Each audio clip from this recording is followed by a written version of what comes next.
Yo, selamat datang di Freaks Channel. Kali ini Mimin akan kembali membahas manga Jujutsu Kaisen pada chapter terbaru, chapter 194.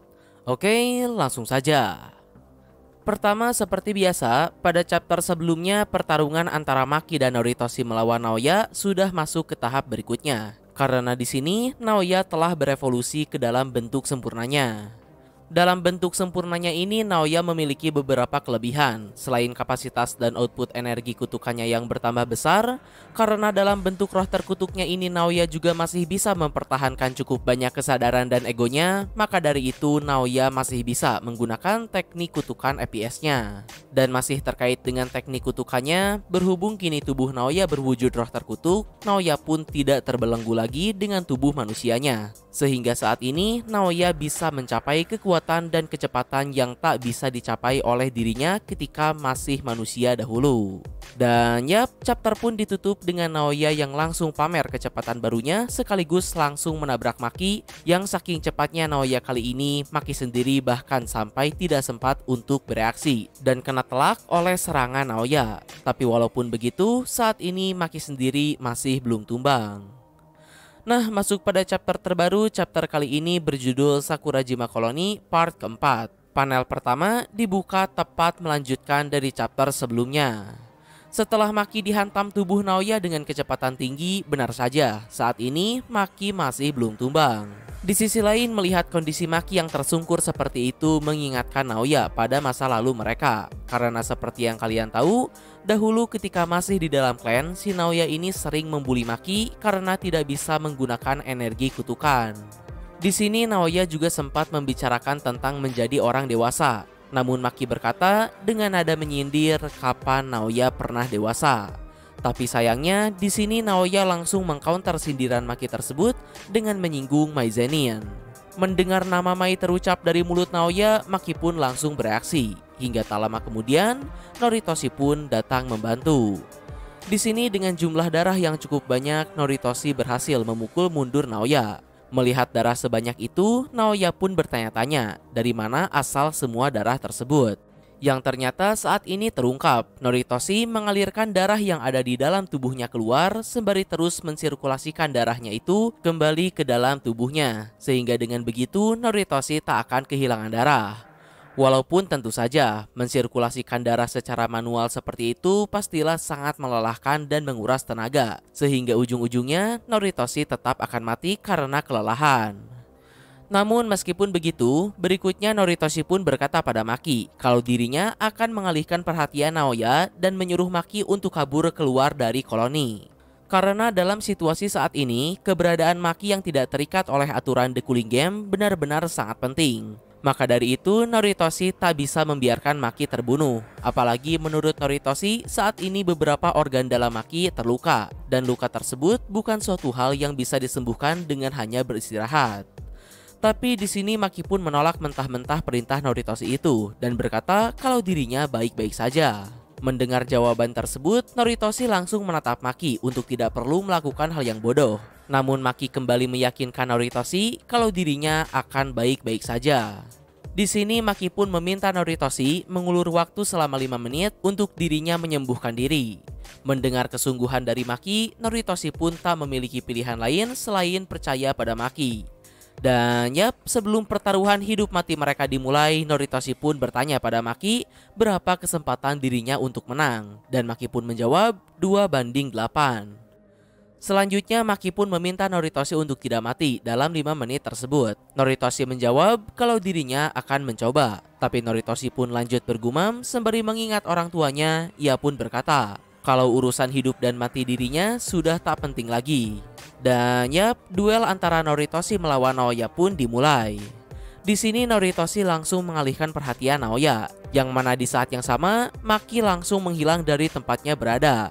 Di sisi lain, Naoya sama sekali tak bisa merasakan keberadaan Maki, mengingat saat ini Maki sudah tak memiliki energi kutukan lagi.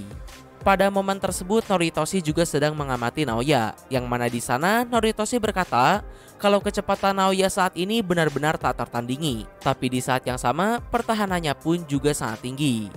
Noritoshi melihat ketika Naoya mencapai kecepatan tertingginya, tubuhnya akan ditutupi oleh cangkang. Dan Noritoshi pun menduga mungkin pada saat momen tersebutlah pertahanan Naoya mencapai puncaknya. Maka dari itu, meskipun Naoya menghantam sesuatu dengan kecepatan yang sangat tinggi, tubuhnya tidak ikut hancur. Yang artinya, dengan kemampuan seperti itu, Noritoshi pun menyimpulkan kalau ada sumpah pengikat yang dibuat oleh Naoya.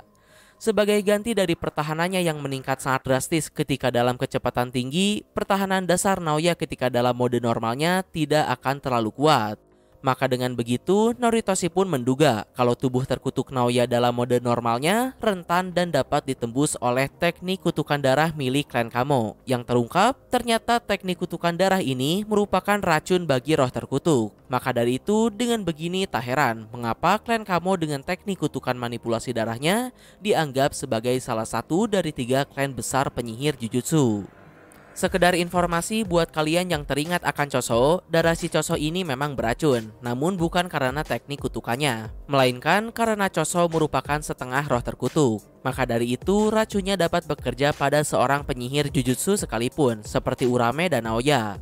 Sedangkan pada chapter ini disebutkan kalau teknik manipulasi darah asli yang digunakan oleh Noritoshi hanya akan menjadi racun bagi roh terkutuk. Nah, tapi berikutnya belum selesai Noritoshi mengukur situasi, Naoya langsung menabrak Noritoshi menggunakan tubuhnya.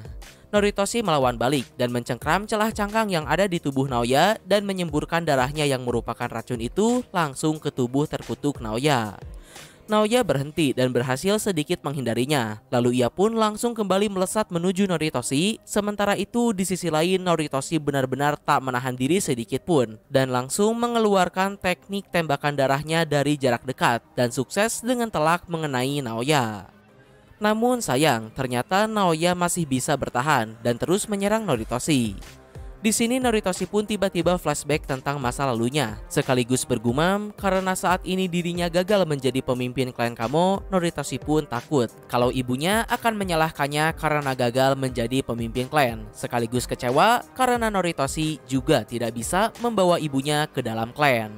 Sekedar reminder, seperti yang kalian tahu, Noritoshi ini lahir dari istri tidak sah sang pemimpin klan Kamo pada masa itu, atau istilah kasarnya, Noritoshi merupakan anak haram.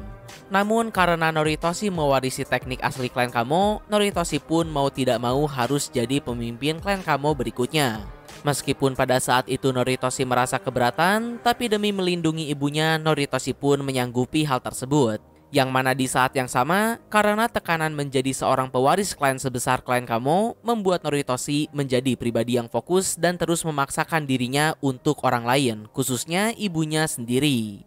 Maka dari itu lagi, berhubung saat ini Noritoshi gagal menjadi pemimpin klan karena ulah Kenjaku, Noritoshi pun merasa kalau kehidupannya sudah tak berarti lagi. Dan pada momen ini, Noritoshi pun benar-benar berniat untuk membakar nyawanya.